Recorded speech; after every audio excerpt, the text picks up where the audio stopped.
తిరుమల ప్రసాదంలో pig fat కలిసింది, cow fat కలిసింది అని, ఆ పిగ్ ఫ్యాట్, కౌ ఫ్యాట్ కలిసిందని అయోధ్య లడ్డుల రూపంలో కూడా పంపించారని రకరకాలుగా నోటికి ఎంత వస్తే అన్ని మాటలు మాట్లాడడం పెద్దలు మొదలెట్టారు.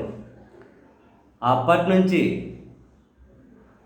అదేంటో కారణాలు మనకు తెలియదు కానీ వరుసపెట్టి తిరుమలకు సంబంధించి ఏదో ఒక సంఘటన, భక్తులు తొక్కిసలాట్లు చనిపోవడం మనం ఎక్కడైనా చరిత్రలో చూసామా? కానీ ఇప్పుడు వీళ్ళ చరిత్ర లిఖించబడింది.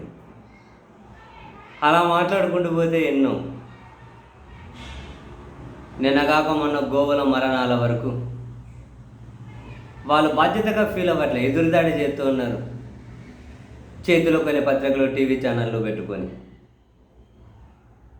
అండ్ దీని తర్వాత ఇంకా ఇప్పుడు ఎక్కడ చూసినా కనుక కొండ చిలువలు బయటకు వస్తున్నాయి, విషనాగులు, 8 అడుగులు 10 అడుగులున్న విషనాగులు కూడా భక్తుల మార్గాలలోనే కాకుండా సేదాతిరే దగ్గర కాటేజీలలో కూడా వచ్చేస్తూ ఉన్నాయి.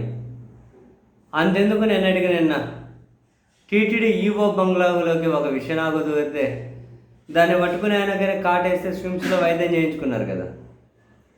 ఇదంతా కాకనే మళ్ళీ తాజాగా తిరుమల విఐపి కాటేజీలలో 9 అడుగుల విషనాగు బుసలు కొడుతుంది. ఎంత పెద్దగా ఉందో కాటేజీలో ఉంది. విఐపి కాటేజీలో ఎక్కడంట, విఐపీలు బస చేసే స్పెషల్ టైప్ విశ్రాంతి భవనంలో 14వ నంబర్ కాటేజీలో విషనాగు బుసలు కొడుతూ ఉందంట.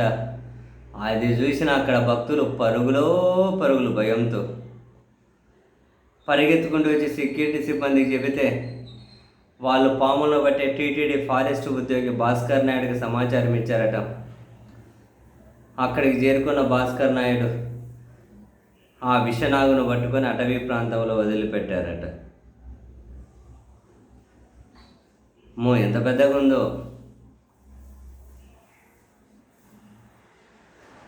రకరకాల వింతలన్నీ జరుగుతూ ఉన్నాయి. తిరుమలను ముడిపెడుతూ తిరుమలకు సంబంధం ఉన్న చాలా నిత్యం వార్తలు ఉంటూ వస్తుంది తిరుమల.